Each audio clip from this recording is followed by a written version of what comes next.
নমস্কার বন্ধুরা, welcome back to my channel. শুরু করছি একটি ভিডিও। তো আপনাদের সকলকে জানাচ্ছি শুভ বিজয়ের অনেক অনেক ভালোবাসা এবং অভিনন্দন।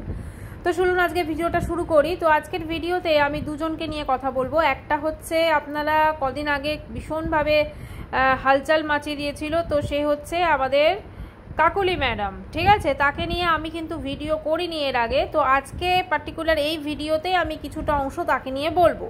এছাড়াও তো অ্যাজ ইউজুয়াল টিনুকে নিয়ে তো অবশ্যই থাকবে। তো চলুন বন্ধুরা, ভিডিওটা শুরু করা যাক। তো এই যে কাকুলি ম্যাডাম, এই কাকুলি ম্যাডাম হঠাৎ করে পুজোর মোটামুটি 1 মাস আগে থাকতে একটা শুরু করে যে তার হাজব্যান্ড তার উপর প্রচুর তাকে মেন্টালি টর্চার করেছে, কোথাও যেতে দেয়নি, চাকরি করতে দেয়নি, এই করতে দেয়নি, ওই করতে দেয়নি। হঠাৎ করে আমরা 6 বছর ধরে এই কাকুলি ম্যাডাম ব্লগ করছেন, তো সেখানে আমরা তাকে এইরকমভাবে কিন্তু দেখিনি। এবং তিনি যখন এই কথাগুলো বলছিলেন ক্যামেরার সামনে, যথেষ্ট শান্ত, ধীর স্থির, এবং চোখে আমি জল তো দেখিনি, আর চুল ফুল একদম টিপটপ পরিপাটি হয়ে বসে তিনি স্বামীর নিন্দা করতে বসেছিলেন। এবং আমাদেরকে 2 থেকে 3টে বোধহয় ভিডিও উনি দেখিয়েছিলেন যেখানে ওনার স্বামী কোথাও ঘুরতে গেছে তার অফিস কলিগদের সঙ্গে, এবং সেটা যথেষ্ট ভদ্র, সভ্য, নিট অ্যান্ড ক্লিন ভিডিও, কোনো রকম খারাপ কিছু ছিল না। কিন্তু উনি বলছেন যে ওই ভিডিওগুলোতে নাকি ওনার স্বামী ঘুরতে গেছে এবং ওনাকে নিয়ে যায়নি, এরকম কথা উনি বলেছিলেন। আচ্ছা, ওনার হাজব্যান্ড ওনার থেকে বয়সে বড়, এটা উনি অনেক আগেও একবার বলেছিলেন, ঠিক আছে। সে যাই হোক, এখন উনি তার সাথে কাকুলি দেবী তার হাজব্যান্ডের সাথে মোটামুটি অনেক দিনই সংসার করছেন, 1-2 বছরের সংসার তো নয়, কারণ অত বড় ছেলে। তো এখন কথা হচ্ছে, প্রতিদিনই দেখতাম ভিডিওতে তিনি এরকমভাবে বলতে শুরু করতেন, এবং ভিউজ মোটামুটি বোধহয় 14,000-কে ক্রস করেনি, ঠিক আছে। আগে ওনার ভিউজ হচ্ছিল এই ঘরের কেচ্ছাটা বা হাজব্যান্ডের নিন্দে করার আগে ওই 1,000-2,000, যেখানে ওনার চ্যানেলটা হচ্ছে 50,000-এর ওপর, ঠিক আছে। তো এবারে ভিউজ এটাতে আপনার কতটা বাড়লো না, 14,000 একটা দেখলাম ভিডিওতে হয়েছিল, বাকি 11,000 এরকম ভিউজ হয়েছে। তো তারপর হঠাৎ করে আমরা একটা ভিডিওতে দেখলাম যে উনি পার্লারে গেছেন চুলের কিছু ট্রিটমেন্ট করানোর জন্য, পুজোর জন্য, ঠিক আছে। তো তারপরে পার্লার উনি করলেন, তারপরে উনি ব্যাক টু একদম শ্বশুরবাড়ি চলে গেলেন, ওর হাজব্যান্ডের বাড়িতে চলে গেলেন। এবং আমাদের কি এক্সকিউজ দিলেন না, ওনার ছেলে এসেছে, তো ছেলেকে তিনি কোনোভাবে কোনো কিছু ডিস্টার্ব করতে চান না, এই জন্য। তারপরে আমি দেখছি যে উনি দিব্যি পুজো এনজয় করছেন, ঘুরছেন ফিরছেন, হাজব্যান্ডের সঙ্গে ছবি তুলছেন, তার সাথে ঘুরছেন, যথেষ্টই ভালো, একটা নর্মাল, তিনি এখন পুরো নর্মাল একটা লাইফে চলে এসেছেন। কথা হচ্ছে এই যে তিনি কিছুদিন আগে যে নটঙ্কিটা করেছিলেন, এই নটঙ্কিটা কিসের জন্য ছিল? তার চ্যানেলে একটু ভিউজটা বাড়বে, তাই তো, একটু ভিউজ বাড়লে আর্নিং হবে। আচ্ছা, আমি যদি ধরি ওই যে কয়েকটা ভিডিও উনি দিয়েছেন, ওখানে কতটা আর্নিং এক্স্যাক্টলি হয়েছে বলুন তো? কারণ আমরাও তো ওয়াইটি থেকে খুব বেশি না হলেও অল্প স্বল্প তো আর্নিং করছি। মোটামুটি 14,000 ভিউজ, 11,000 ভিউজে কতটা আর্নিং হয়, এবং সেটা 1-2 ভিডিওতে আইডিয়া আছে। কিন্তু তিনি ওইটুকু টাকার জন্য, বা বলা যেতে পারে কিছুটা ভিউজের জন্য, তার চ্যানেলটাকে একটু গ্রো করার জন্য উনি, যেহেতু চ্যানেলটা বসে গেছে, কারণ একটা 50,000-এর ওপরের চ্যানেল, সেখানে ভিউজ হয় 1,000, 2,000, 3,000 এরকম, এর বেশি ভিউজ কিন্তু হতো না উনি যখন নর্মাল ব্লগ দিচ্ছিলেন। শুরুর দিকে কিন্তু ওনার হেভি ক্রেজ ছিল, ওনাকে মানুষজন দেখতো, কারণ ওনার মধ্যে কিন্তু অনেক কোয়ালিটিস আছে। উনি কিন্তু ভীষণ সুন্দরভাবে রান্নাবান্না করতেন, সংসারের কাজকর্ম করতেন, ভীষণ সুন্দরভাবে উনি সব কিছু আমাদের সামনে প্রেজেন্ট করতেন। তখনকার যুগে কিন্তু কাকলি একজন বেশ ভালো ব্লগার ছিলেন, ঠিক আছে। কিন্তু এখন ইদানিং এত ব্লগার চলে এসেছে, এবং এখন সত্যি কথা মানুষজন ওই সিম্পল লাইফ দেখতে অতটা না পছন্দ করে না, বুঝলেন তো, যেখানে একটু মশলা না পাবে দেখবে না। তো কাকুলি দেবীও কিন্তু সেটা হাড়ে হাড়ে টের পেয়েছেন। এবার এই হাড়ে হাড়ে বুঝতে পারার জন্য তিনি বসে গেছিলেন তার হাজব্যান্ডকে নিয়ে একটুখানি নিন্দামন্দ করতে। এবারে তার হাজব্যান্ডকে দেখে যেটা মনে হয়, উনি ওয়াইটি সম্পর্কে অতটা কিন্তু জ্ঞান রাখেন না। তো তার স্বামী যখন এই ওয়াইটি সম্পর্কে ওয়াইটির ভিডিও দেখেনি না, বা তার হয়তো টাইমও নেই, তিনি জানেনই না, তো কাকুলি দেবী এই সুযোগটাকে সদ্ব্যবহার করে বসে গেছিলেন তার নামে কিছু বলে টোলে, যে তিনি প্রচণ্ডভাবে মানসিক অত্যাচারিতা হয়েছেন, এবং যার জন্য তার উপর টর্চার হয়েছে, এবং তিনি তাই জন্য ওয়াইটিতে, মানে কাউকে তিনি বলতে পারছেন না, কিন্তু ওয়াইটিতে বসে তিনি সমস্ত মানে সোশ্যাল মিডিয়া জুড়ে তিনি কিন্তু এই জিনিসটা বলতে বসেছেন। কি অদ্ভুত বলুন তো। আবার আমরা কদিন পরই দেখছি সেই হাজব্যান্ডের সঙ্গেই উনি ঠাকুর দেখছেন। তাহলে দুটোর মধ্যে কি সত্যি কোনো রকম কোনো মিল আমরা পেলাম? আমি শুরুতেই ওনাকে নিয়ে আমি আলাদা ভিডিও করিনি, কিন্তু আমি একটা ভিডিওতে আমি বলেছিলাম আমার প্রিভিয়াস ভিডিওতে যে উনি কিন্তু পুরোপুরিভাবে ভিউজের জন্য নাটক করছেন। কিন্তু মানুষজন কিন্তু, যেহেতু উনি একজন খুব ভালো ব্লগার, এবং ভালো ব্লগার মানে কি, মানে ওনাকে আমি বলতে চাইছি যে ওনাকে মনে হয়নি যে উনি এরকম ধরনের কেচ্ছা নিয়ে বসতে পারেন বা উনি এরকম ধরনের নটঙ্কি করতে পারেন, কিন্তু আলটিমেটলি উনি এরকম ধরনের নটঙ্কি করেছেন, ঠিক আছে।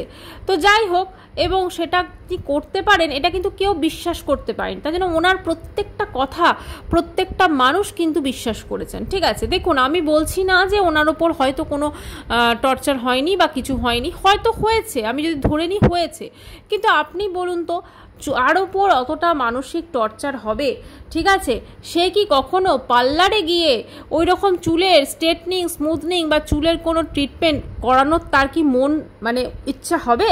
তার তো মানে নর্মাল লাইফটাই লিড করা খুব ডিফিকাল্ট হয়ে যাবে। এবং তিনি যেভাবে শান্ত শিষ্ট ধীর গতিতে তিনি তার হাজব্যান্ডের মানে ভেবে ভেবে তিনি বলতেন, ঠিক আছে। একটা ধরুন মানুষের যদি কারুর সত্যিকারের কিছু হয় না, সে কখনো ভেবে ভেবে কথা বলবে না, চিবিয়ে চিবিয়ে কথা বলবে না, সে কিন্তু জাস্ট সেগুলোকে তার ইমোশনের সঙ্গে বলবেন। এবং তিনি যখন কথাগুলো বলতেন আমি ভালোভাবে দেখতাম ওনার চোখে মুখে সেরকম কিন্তু আমরা কোনো রকম দুঃখের চাপ পাইনি, ঠিক আছে। এবং উনি চুল টুল একদম পরিপাটি করে নিয়ে বসতেন, একদম পরিপাটি করে নিয়ে বসে তিনি হাজব্যান্ডের নিন্দা করতেন, এবং তার মায়ের বাড়িতে তিনি চলে যেতেন, পেছনে অনেক সময় দেখা যেত তার মা বসে আছে। মানে দুটো ভিউজের জন্য মানুষ তার নিজের হাজব্যান্ডকে এভাবে সোশ্যাল মিডিয়াতে বদনাম করতে পারে, সত্যি এটা সত্যি ভাবা যায় না। মানে ওনার মতো মানুষের কাছ থেকে এটা কিন্তু আশা করা যায় না। আজকে যে তিনি নাটক করেছিলেন তখন, সেটা কিন্তু আজকে পুরো পরিষ্কার। এবং আমাদের ওয়াইটিরই কয়েকজন সহক্রিয়েটার তারা কিন্তু ওনাকে সাপোর্ট করেও ভিডিও করেছেন। একজন দুজন কিন্তু ওনার এই জিনিসটা বুঝতেও পারছিলেন হতে পারে এটা নাটকের জন্য, ঠিক আছে। তো যার জন্য কি মানে ব্যাপারটা মানুষজন অনেক কিছুই বুঝতে পেরেছে। এবং এত কিছু করেও কিন্তু ওনার ভিউজ যে খুব বেশি বেড়েছে তা না। এখন দেখুন উনি ঠাকুর দেখার নর্মাল ভিডিও দেখাচ্ছেন, কত ভিউজ আসছে? কম ভিউজ আসছে। তাহলে কেচ্ছা বললে যেখানে ওনার 14,000 ভিউজ আসছে সেটা একটা দুটো ভিডিওতে, কিন্তু তারপরে বেশিরভাগ ভিডিওতেই তো ওনার ওই 1,000, 2,000, 3,000, 4,000 ভিউজ আসছে। কাজেই এই জিনিসটা উনি কেন করলেন সেটা উনিই বলতে পারবেন। হয়তো পুজো আসছে, একটু ওনার মনে হলো যে চলো একটু ভিউজ হলে একটু আর্নিং হবে, উনি একটু চুলের একটু ট্রিটমেন্টগুলো ভালো করে করাতে পারবেন, মেবি সেই জন্য হতে পারে, তাই না? কারণ যার লাইফে এতটা প্রবলেম থাকবে না, সে কোনোদিনও নিজেকে গ্রুমিং করার ব্যাপারে বা নিজেকে প্যাম্পার করার কথা ভাবতেই পারবে না। এটা হচ্ছে মেন কথা। তো যাই হোক, এখন উনি যেটা করছেন, ওনার যে নাটক ছিল পরিষ্কার বোঝা গেছে। এবারে আসি টিনুর কথায়। ওফ টিনু, আজকে কিন্তু টিনুর থেকে টিনুর মায়ের কথা বেশি থাকে। বুঝলেন, একটা ব্যাপার আমি দেখছি, এই টিনুর রোগটা কিন্তু ওর মায়েরও লেগেছে, বুঝলেন, একটা ছোঁয়াচে মতো রোগ। কি রোগ বলুন তো? না না না, প্রেম রোগ নয়। ওর মায়ের হয়েছে কি ব্যাপারটা বলুন তো? মেয়ে কদিন আগে বলেছে না যে আমার চলছে পিরিয়ডস, আমি যেতে পারবো না ঠাকুরিয়াতে। আজকে মাও বলছে, ওই বোঝোই তো ওই বিশেষ দিনগুলো ওই অসুবিধা ইয়েতে, সেই জন্য নাকি ওনার বেড়াতে যাওয়া ক্যান্সেল হয়ে গেছে। বুঝতে পেরেছেন তো? মানে টিনুর মা ব্যাগ ট্যাগ খুঁচিয়ে পুরো রেডি ছিল যে ওই ঘর ছেড়ে দেবে। মানে টিনুর মা টিনুর যে বাপের বাড়ি সেটা ছেড়ে তিনি অন্যত্র যাবার একটা প্ল্যান করেছিলেন। যদিও তিনি এখন এটা বলছেন যে আমি যেতে পারিনি, কেননা মৌসুমীরও শরীর খারাপ আর বাড়িতে কুটুমও আসবে, ওই জন্য কিন্তু তিনি আবার থেকে গেছেন। বুঝতে পারছেন মানে অশান্তিটা কোন লেভেলে উঠেছে। মানে আমার যেটা ধারণা, টিনুর বাবা বোধহয় বলে দিয়েছেন যে টিনুর মা থাকলে তিনি এই বাড়িতে আসবেন না। তো সেই জন্য টিনুর মা একদম মানে মালপত্র গুছিয়ে রেডি ছিল, কিন্তু যেতে পারিনি, কারণ ওই যে পিরিয়ডস হয়ে গেছে। বুঝতে পেরেছেন তো? মানে এই যে আমি দেখছি আজকাল এই জিনিসটা এত বেশি মানুষজন বলছে, মানে অদ্ভুত লাগছে মাঝে মাঝে যে বোধহয় এই যে জিনিসটা না, পিরিয়ডসটা বোধহয় এই এখন নতুন করে সবার শুরু হয়েছে, বুঝলেন তো? এতদিন হয়নি, এতদিন কারোর কোনো রকম এই ধরনের মানে রোগ অসুখ ছিল না, মানে এখন এটা শুরু হয়েছে পিরিয়ডসটা হওয়া, ঠিক আছে? মানে এরকম একটা সব লাগছে। সব ব্লগারদের ম্যাক্সিমাম দেখুন ব্লগারদের ভিডিওতে এই একবার করে কথাটা বলবে, ঠিক আছে? মানে আগেও তো আমরা এত ব্লগিং দেখেছি, আগেও আমরা এত কিছু দেখেছি, কিন্তু কখনো আমরা এই সাধারণ একটা শারীরবৃত্তীয় জিনিসকেও মানুষজন যে এভাবে ওপেনলি বলতে পারে, ঠিক আছে, এবং সেটা নিয়ে যে মানুষজন চলো সেটাকে একটা টপিক করতে পারে বা সেটাকে নিয়ে মানে কিছু বলতে পারে, এটা সত্যি খুব অদ্ভুত। দেখুন ওই সময়ে যে শারীরিক যে ক্রিয়া বিক্রিয়া যা কিছু হয়, ঠিক আছে, যে যন্ত্রণা বা যা কিছু, সেটার সঙ্গে তো এটা আজকে তো হচ্ছে না, মানে ওনার তো সেই ছোটোবেলা থেকে মানে যখন থেকে হওয়ার আর কি, ঠিক আছে, টিনেজ থেকে তখন থেকে তো হচ্ছে পিরিয়ডস, তাহলে আজকে উনি এসে উনি কিন্তু ব্লগে এটা বলছেন, ঠিক আছে? মানে খুব অদ্ভুত লাগছে আমার না এদের দেখে, মানে কি যে করার। ওনার তো ওই শক্তিমান ব্লগে, বুঝলেন তো, মানে ওনার হাজব্যান্ডের চ্যানেলে উনি ব্লগ দেন ওই 4-5 মিনিট, অমাবস্যা দেবী দেখবেন 4-5 মিনিটের একটা ব্লগ দেন, চ্যানেলটা বাঁচিয়ে রাখার জন্য, হয়তো মেয়ে বলেছে চ্যানেলটা বাঁচিয়ে রাখতে হবে, তুমি মাঝে মাঝে কিছু বলবে না, ক্যামেরাটা ধরে একটু গাছপালা দেখাবে, একটুখানি এই সমস্ত কথা বলবে, মানুষজন দেখবে সেকেন্ড তোমাকে গালাগাল দিতে ভিডিও ঠিক দেখে নেবে, কয়েকটা কমেন্টস তো করে যাবে, তাই না? তো যাই হোক, এবারে ব্যাপারটা হচ্ছে আমি ভাবছি বাড়িতে এরকম অশান্তি, আর তার মধ্যে কুটুম কি করে চলে এলো বলুন তো? হ্যাঁ, মানে এই অশান্তির তোড়ে কিন্তু কুটুম আসা থামেনি। আর টিনুর বাবার জামা টামা তো সমস্ত কিছু কেনা হলো, সব কিছু হলো, কিন্তু টিনুর বাবাকে কিন্তু আমরা পুজোতে দেখতে পেলাম না, ঠিক আছে? যদিও এখনও টিনু বোধহয় 2 দিন কি 1 দিন মতো ভিডিও দেয়নি। আসলে টিনু এখন এসছে অনেক দিন পর, মানে দিল্লি থেকে ওয়েস্ট বেঙ্গলে, তো একটুখানি ওই এনজয় করছে, বুঝতেই তো পারছেন, যদি কাউকে কোথাও পেয়ে যায় সেই জন্য বোধহয়, বা হয়তো ভিডিও দেওয়ার মতো কিছু টপিক নেই, বা বাড়িতে হয়তো প্রচণ্ড অশান্তি হচ্ছে মা বাবার মধ্যে, এটাও হতে পারে। কারণ বাবা যতদূর সম্ভব এখনও কিন্তু বাবা ফেসবুকে দুঃখের জিনিস চালিয়ে যাচ্ছে, বুঝলেন তো? দুঃখ চালাতে তারপর দেখলাম পরের বছর পুজোতে কি আছে, মানে কবে দুর্গাপুজো পড়েছে সেইটাও কিন্তু উনি বলে দিয়েছেন। যার লাইফে এত দুঃখ থাকবে সে কিন্তু পরের বছরেরও দুর্গাপুজো কবে সেটা ভাবছে। আসলে আমি আপনাদের আগেই বলেছিলাম যে এই যে টিনুর বাবার যে ফেসবুক অ্যাকাউন্টটা আছে, এটা অ্যাকচুয়ালি টিনুরাই চালাচ্ছে। টিনু যেমন ওর মা ওর বাবার চ্যানেলটা চালাচ্ছে, যেমন টিনুও কিন্তু তার বাবার যে ফেসবুক যে প্রোফাইলটা আছে সেটা কিন্তু টিনুই বা হয়তো তার দাদা বা আমার যত ধারণা এটা ওরাই কিন্তু এটাকে মেনটেন করছে, এবং এই ধরনের পোস্টগুলো ইচ্ছাকৃতভাবে দিচ্ছে যাতে মানুষজন এটা দেখে একটুখানি কিউরিওসিটি হয়, এবং এই অমাবস্যা দেবীকে এবং তার মেয়েকে স্পেশালি বেশি বেশি করে ভিউজ দেন, কারণ তার মেয়ের কিন্তু ভিউজটা এখন বাড়াতে হবে। আর এখন তো আরও বেশি একটা কম্পিটিশন হয়ে গেছে, কারণ ফোনদীপের ভিউজ যেহেতু প্রচণ্ড ডাউন হয়ে গেছে, তো সেই জন্য ফোনদীপের থেকে মানে একটুখানি ও যে ওপরে কিছু করতে পেরেছে, একসময় ফোনদীপ এবং ওর মা বলেছিল আপদ বিদায় হয়েছে, তো সেইটা যাতে তাদের ভুলভ্রান্তিটা ভেঙে যায় বা তারা যাতে তাদের মানে কি বলবো শিক্ষাটা পায় উচিত, তো সেই জন্য টিনু কিন্তু আরও বেশি করে এই মানে সমস্ত কিছু এগুলো পড়ে যাচ্ছে যাতে মানুষের একটা কিউরিওসিটি বাড়ে, এটাই হচ্ছে আসল কারণ।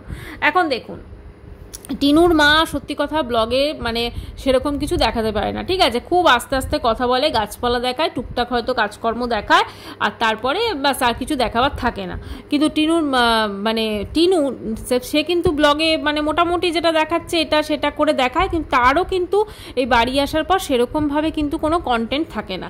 এবার ধরুন যদি একটা ডেলি ব্লগ দেয়, প্রতিদিনই ওই রান্না করছে, খাচ্ছে, ওই বিকেল হলেই ফুচকা তারপরে ঘুগনি খেতে যাচ্ছে, বিরিয়ানি নিয়ে চলে আসছে, এইটা যদি ডেলি বেসিসে দেখায় তখন কিন্তু মানুষজন অতটা ইন্টারেস্ট পাবে না, ঠিক আছে? তো সেই জন্য একটু মশালেদার করার জন্য কিন্তু বাবার ফেসবুক প্রোফাইলটাকে কাজে লাগাতে হবে, এবং সেই বাবার ফেসবুক প্রোফাইলটাকে কাজে লাগানোর জন্যই কিন্তু একদম এরকমভাবে টুকরো করে সমস্ত জিনিসপত্র পোস্ট করবে, এবং সাথে লাইক দেখবেন আসেই না বলতে গেলে, কিন্তু ওই আর কি চলছে। এবারে কথা হচ্ছে টিনু তো দিল্লি কবে ফিরবে? মানে পুজো তো হয়ে গেল মোটামুটি ধরুন, তাহলে কি টিনু লক্ষ্মী পুজোর পর দিল্লি ফিরবে, নাকি মানে এই পুজোর পরে টিনু দিল্লি ফিরে যাবে, কারণ ওদিকে কিন্তু কাকু ফার্নিচার নিয়ে বসে আছে, বুঝলেন তো, বুঝতেই পারছেন এতগুলো ফার্নিচার ঢুকেছে, স্বভাবতই একটা টেনশন তো আছে, তাই না? তো ফার্নিচার ঢুকেছে যখন, তাহলে কতদিন আর টিনু এখানে বসে থাকবে, কারণ টিনু তো সব ফার্নিচার চলেই গেছে টিনুর কথা মতো, ফ্রিজটা যায়নি, পুরনো ফ্রিজটা গেছে, নতুন ফ্রিজটা সে মাকেই দান করে দিয়ে গেছে, এটা তার কথার মতো। এখন এর কথার মধ্যে সত্যি কথা কতটা বিশ্বাস করা যায় আর কতটা করা যায় না সেটা তো স্বয়ং ঈশ্বরই জানে, ঠিক আছে। তবে আগের দিনও কমেন্ট সেকশনে যে বলেছে যেটা ফোনদীপ আর ওর মা নাকি আপদ বিদায় করেছিল, ঠিক আছে, তো এখন কি হলো, এরকম একটা কথা, মানে সবসময় ফোনদীপের সঙ্গে একটা কম্পিটিটিভ একটা নেচার কিন্তু ওর রয়েই গেছে।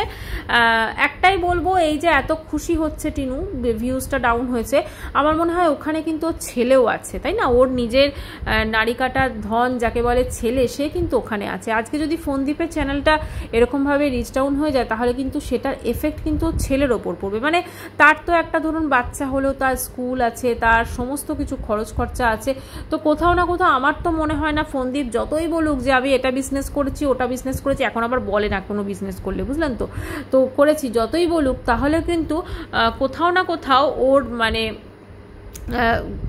অনলি ব্লগিং ছাড়া কিন্তু ওর আর কিচ্ছু নেই। এবং এখানে ওর মা রান্না করবে, খাওয়া দাওয়া করবে, আর বাবা কাজ করবে, ব্যাস এই হচ্ছে ব্যাপার ওদের পুরো বাড়ির এখন কিন্তু এইটাই হচ্ছে ব্যাপার, এবং এইটাই ও ব্লগিংয়ে দেখাচ্ছে। এবং যেহেতু কোনো রকম কোনো মশালেদার কিছু পাওয়া যাচ্ছে না, তো সেই জন্য কিন্তু ওরা মানে এইভাবে চালাচ্ছে, ঠিক আছে, এটাই হচ্ছে কথা। আর টিনু ফোনদীপের যত পতন হবে টিনু তত খুশি হবে, আবার টিনুর যত পতন হবে তত ফোনদীপ খুশি হবে।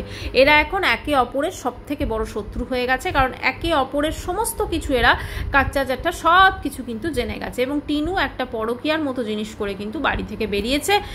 আমাদের এই যা সমাজ, এই সমাজে কিন্তু মেয়েরা যদি এরকম কোনো কারণের জন্য সন্তান ছেড়ে বাড়ি ছেড়ে বেরিয়ে যায়, তাহলে সেই মেয়ে কিন্তু অলওয়েজ তাকে কিন্তু একটা নেগেটিভিটির নজরে দেখা হয়। যাই হোক বন্ধুরা, ভিডিওটা এখানে শেষ করছি, পরের ভিডিও দেখা করবো, বাই, সবাই খুব ভালো।